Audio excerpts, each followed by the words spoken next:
Tā, pa labi, laikam, smuka pils. Nē, tur. Nē, labi, ejam čekarēm cilvēks. Kā mēs nonācām? Moldāvijā. Vajadzēja būt? Kur mums vajadzēja būt? Kur mēs esam? Rumānijā mēs nonācām tāpēc, ka tā ir vecā Moldāvija. Un kāds ģēnijs es vienkārši pastījos galamērķi Moldāviju. Nesaprotot, ka tā ir vecā Moldāvija, nevis mūsdienu Moldova. Kur tad mēs esam? Rumānijā. Un nepārbaudīju lidostas saīsinājumu un 5 minūtes pirms mēs lidmašīna sāk kustēties, es sapratu to, kad ir šaiza. Tad, es pirms tam pajokoju par to, ka būtu stilīgi, tāpatās kā Kevins aizlidot uz nepareizo pilsētu. Un tā arī viss nokļuva. Tad mēs atapāmies Jaši, Rumānijā, vecajā Moldāvijas galvaspilsētā. Pat cik mēs devāmies tā kā pēc draugiem uz Kagulu reģionu, kas ir Moldāvijas apakša pati. Tad skaidrs, ka viņi bija pārsteigti par mūsu kļūdu un bija jau sarunājuši mašīnu. Mašīna mums sākumā gribēja ļoti daudz naudas noplēst. Ļoti daudz naudas, ja mēs taču esam turisti. Mēs taču neko nesaprotam. Tas vēl joprojām bišķi negādina tā kā 90. gadus Latvijā, kad var noplēst diezgan lielu naudu. Bet mēs, protams, apelējam pie tā, ka mēs neesam oligarhi un nevaram to atļauties. Un tad sarunājām, pa cik mēs sarunājām pirmo mašīnu? Pa 50 eiro. Pa 50 eiro, jā. Pa 50 eiro, tad mēs tā kā aizbraucām abi divi uz Kagulu, bet nākamajā dienā ar vēl vienu līdzbraucēju, lai tā sanāk lētāk.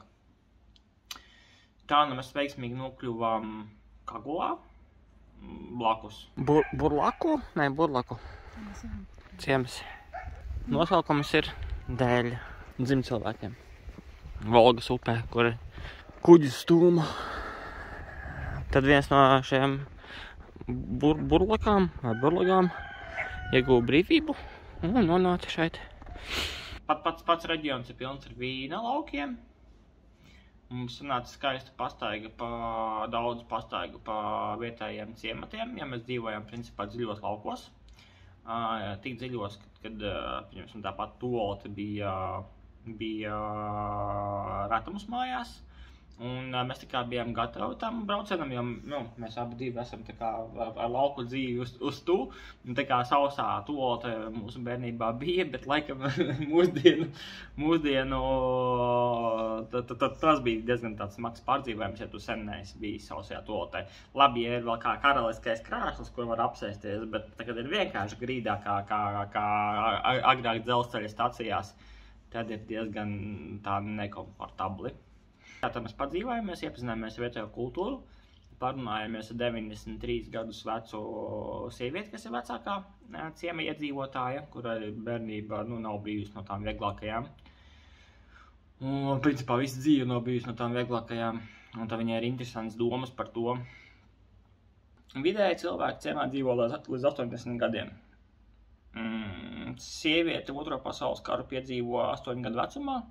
Zaudēja abus divus vecākus un kopā ar divām māsām nonāk bērnamā. Uz jautājumu, kādi ir bijuši labākie dzīves gadi, sieviete manām satraucās, jo īsti tādi nav bijuši. Gala frāze, lai nu kā, vienmēr ir jācenšas kruķīties. Uz jautājumu par ilgmūžības noslēpumu darbs jāstrādā cik var. Interesanti arī tas, ka, lai pati piedzīvojusi dažādus laikus, pat esot viena ar daudziem bērniem, viņa saka, manā laikā nebija ne pabalstu, ne pensijas, pat ne algas par darbu. Viņi uzskata, ka mūsdienu jauniešiem ir grūtāk, jo darba nesot. Tā, šīs zemes sākotnēji bijušas ķeltu pārvaldītas, un pēc tam ķeltus iztūma ārā Dācija, respektīvi latīniski, kuram par godu ir arī automašīna Dācija šai karalistē, kas pēc tam izveidojusies, un pēc tam veiksmīgi nonākusi Romas impērijas pakļautībā. Tad mēs piedalījāmies cūkas bērēs, kuras bišķiņi ievietošu video no cūku bērēm. Maz drusciņi, jo to diez vai atļaus. Bet tie ir ļoti... В этом году и на следующем году, что был, чтобы урожай и что. Нарился оттуда. Kuru galdu klāja tradicionāli mēdieniem mama liga, praietura un delikatese kā dedzināta cūkas āda. Mama liga vispār ir interesanta putra no kukurūzas miltiem, ņemot vērā, ka kukurūzas sākotnējais ceļš sācies no 16. gadsimta uz Eiropas platuma grādiem. Nacionālā ēdiena statusu palīdzējis iegūt Golodomors. Runā, ka putras pats aptur zelta daļiņas. Tas ir tas pats, kas Dubajā ēst putru ar zelta pārklājumu. Nu jā, un tad mēs tālāk devāmies no Kagulu ar autobusu rīta, kas arī ir piedzīvojams, jo tas nav tā, ka izēja pēc auto saraksta. Lai tik tajā autobusā bija kaut kādi 5 zvani, lai vispār noskaidrot, vai tiešām tas autobus ies. Un piedāvā mums bija rumāņu lej, nevis Moldāvu lej, vai vispār varēs samaksāt ar viņiem par braucienu, jo kartiņas arī šeit nepieņem neviens. Un tad mēs atgriezāmies atpakaļ civilizācijā, teiksim tā, Kišiņevā. Esam veiksmīgi Kišiņevā. Visi nāks negulēt. 6 no rīta busiņš, tad līdz piepilsētē. Tālāk veiksmīgi noķert taksis. Un esam gan arī centrā. Kišiņevā brauciens mums izmaksāja 8 eiro. Nē. Vienam 8 eiro līdz Kišiņevā, lai tiktu. Jā, tur mēs tā kā iebukojāmies viesnīcā. Ne viesnīcā, mēs paņēmām dzīvokli. Tā kā pašā centrā, kas bija blakus tirgumu.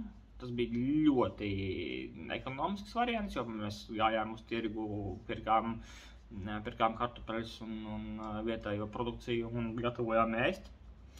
Garšīgi ēst. Un arī ļoti lēti. Gala verdikts tāds, ka Kišiņeva ir tāda ļoti laba vieta, kur aizbraukt pārziemot. Pirms tam es biju iepazinājies ar pārziemošanas opcijām Tenerifē. Tad Kišiņeva ir līdzvērtīgs, vienīgais netik silts variants, lai lēti pavadītu laiku. Pa Tenerife arī būs kaut kāda video. Kišiņevā mēs iztaigājāmies pa vairākiem muzejiem. Un par tiem tad arī atsevišķi būs.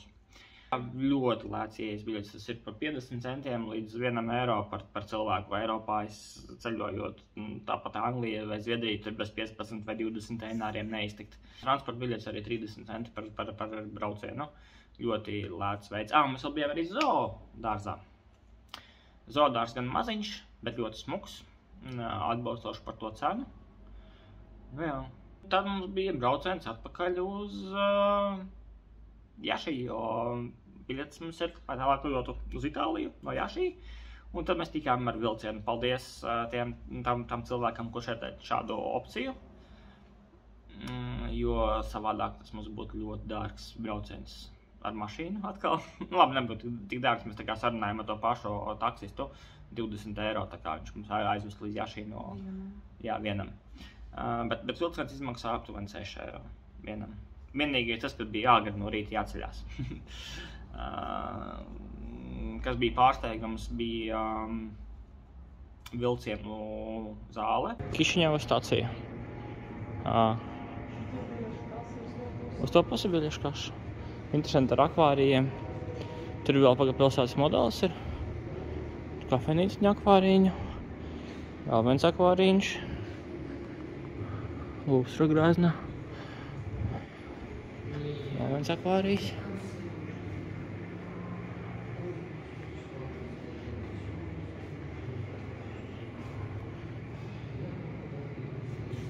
Megais modelīts.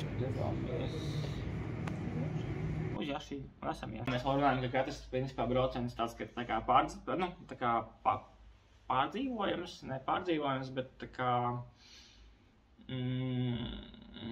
savu robežu apzināšanās pārvarot dažādas grūtības un vēl, ko, teiksim, tā pilsētas vidē īsti nevar, kas tās grūtības ir aiziet uz darbu un kaut kāds darbu uzdevumus veikt, tā ka tu reāls kaut kādā vidē, kā tikt ārā no viņas, kā risināt dažādas problēmas, tieši tas tā kā ir ceļojumos pieejams manā stilā, kad ceļo bez turisma aģentūrām. Tas ir tāds, teiksim, tā gara rūdījums. Kad tu dažādos apstākļos dzīvo, pieņemsim, tagad mums ir tādi nevisai forši apstākļi, bet salīdzinoši ar citiem tas ir vienkārši kā pagulēt vasaras pļauju puķītēs. Tā kā tā.